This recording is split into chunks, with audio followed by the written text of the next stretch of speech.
comes. 141 pounds. It is Brock Hardy, ranked 4th in the nation. Henry Porter, ranked 25th for the Hoosiers. Porter from Gilroy, California, was a 4-time placer, a 4-time placer, as I mentioned, and an All-American at Fargo.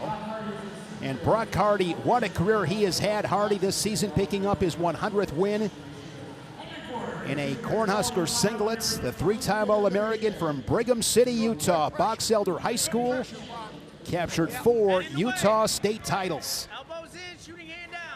And against Brock Hardy, Jim, you better know where you are at all times. Yeah, it was fun to watch him with his defense. You know, we saw that in the big match that he had with the fall against Braden Davis against Penn State. You know, gave up a few quick takedowns here, but here's where he's also solid too, attacking below the knee. 3-0 quick takedown for Brock Hardy, the reigning Big Ten champion. He had a great tournament at Northwestern. He beat Jesse Mendez, Vance Valbar of Minnesota to claim that title. Wrestled Mendez in the national final, got off to that quick start, but Mendez came back to beat him 12-9 as the Buckeye won his 2nd national title. He has just been so consistent at Nebraska. Yeah, he really has, and I think that's, you know, I remember watching him as a sophomore. It just appeared like he just didn't have his weight under control here. But sometimes the older you get in the college program, you learn how to discipline yourself, and I think he's right there. And where you see that is that you see these guys walking around before matches here. He's got a little spring in his step that maybe he didn't have in the beginning. You know, he's obviously went on a mission, so his age in years, but experience level, you know, once you get that weight under control, you can really, as he says, make wrestling fun. He graduated high school in 2018, as you mentioned, went on that 2-year mission to Rio de Janeiro, Brazil. He's a 2-time Big Ten finalist. Lost to Real Woods of Iowa in 2023. Was 5th in 2024 before winning that title last March. Halfway through this first period, Hardy leading at 1-0. Counter attack from Hardy, trying to chase down the legs. But he's out of bounds. You see the athletic ability of Porter there, basically getting out of that low position. He's become a 4-time California state place winner with that competition. You're pretty handy. He is 12-4, 4-1 in the Big Ten. His only loss was to Braden Davis of Penn State. Fell to the Nittany Lion 24-10. He's wrestling well. He's won 3 straight. But Hardy's going to corral both those legs and secure a 2nd takedown. Coming off a 5-1 win over Carson Exford of Wisconsin. Porter was 8th last season at the Big Tens. Got a lot of time, guys. 7 bonus point victories for Porter. Placed 6th at the Midlands this season. But a tall task here in Bloomington today. Brock Hardy, crossbody ride, riding time over 40 seconds. What's something about Brock Hardy, Jim, in that top position that's especially tricky? Well, he knows how to keep a guy's weight on his hands and all that stuff, but if you have any idea of maybe pushing back into him with your legs, he's so good at basically getting that cradle locked up here. So his whole thing is, as you drape over, that left knee comes up too close, he's going to go ahead and hit you there with a cradle. And he's also good in the top position here as far as being in this position, looking for wrists, you know, wearing a guy down.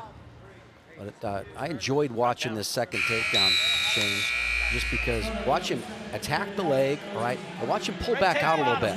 Instead of driving back over and getting caught in that situation, he pulls back out a little bit, all right, gets his head across. A lot of guys will crack him down and they end up in some sort of scramble right there. But he got him in, knew he was going to fall, like, you know, timber, tree was going down a little bit, but he pulled his head back out, got to the outside there to finish the technique. Mark Manning in his 26th season, coming off their best finish in program history. 2nd to Penn State last March. There's an escape as Hardy adds to his lead 7-1. Last season, Coach Manning over 300 dual meet wins at Nebraska, went over that benchmark. 14 times they've been in the top 10, including the last 4 straight seasons. And Mark Manning, Jim, we talk about it often. He is involved, lives and dies with every single second in that corner. It just makes me laugh because it's not really Joy that he coaches with, but he's just so good to be around. I mean, if you want people to believe in you the way Mark Manning believes in his guys, that's a mentor like him is just that positive energy. I mean, he may die in the corner, right? And he'd be perfectly happy with his life that he's lived right there. Great. And make a comment here that how many times Nebraska's had a pretty solid dual meet schedule here. And they had kept everybody pretty much in the lineup there. And I don't know. They've been healthy. Yeah, they've been healthy, which is, it's being healthy when you're not wrestling really difficult competition is one thing, but being healthy and wrestling the schedule that they have, that's pretty impressive. They've wrestled Oklahoma State. They've wrestled, obviously Iowa, Penn State match. They're just all about getting better during the course of the season. They had a stretch where in an 8-day span they wrestled Iowa, Ohio State, and Penn State. Mark Manning in between Tervel DeLoggin to your right, and Brian Snyder to your left.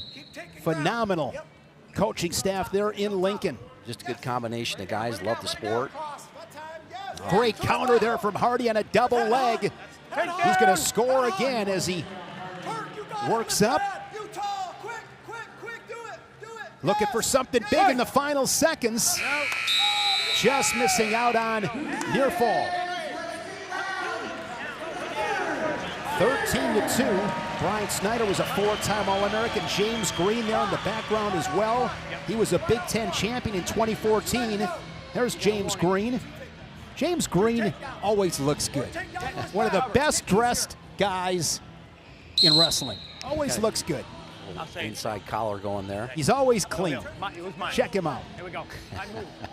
And I know fashion is big with you, so if you get a compliment from Shane about your fashion, that there's mileage there. Absolutely. Him and Robert Kokesh winning Big Ten titles in 2014. That was in Madison.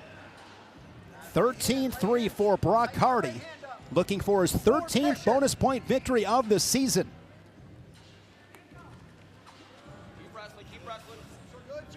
Over-under position here. We'll see it. I think Hardy recognizes he wants to go ahead and try to take Porter to his back if he can. Looking for that extra team point. 2 matches in this dual meet. Both have been tech falls as Brock Hardy's going to drive through on a double leg. Out of bounds.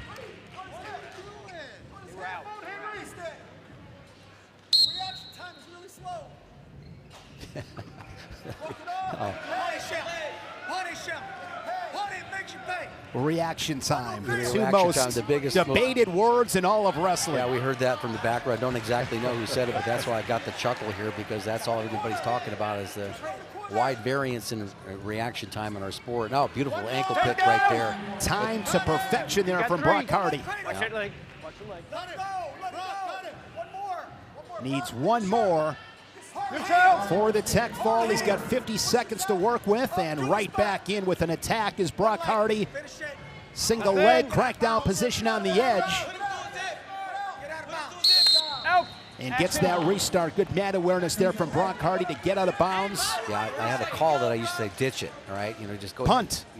Punt, ditch it, but get to the edge right there. When you're hunting bonus points right there, you don't want to get stuck on the edge there in a position like that here where a guy can go ahead and milk the clock out on you. 17-4, second stall call, and Brock Hardy with a takedown hangs up a 20 spot, 20-4. Jacob Van D and Brock Hardy back-to-back tech falls for the Cornhuskers as Nebraska now leads it 10-5.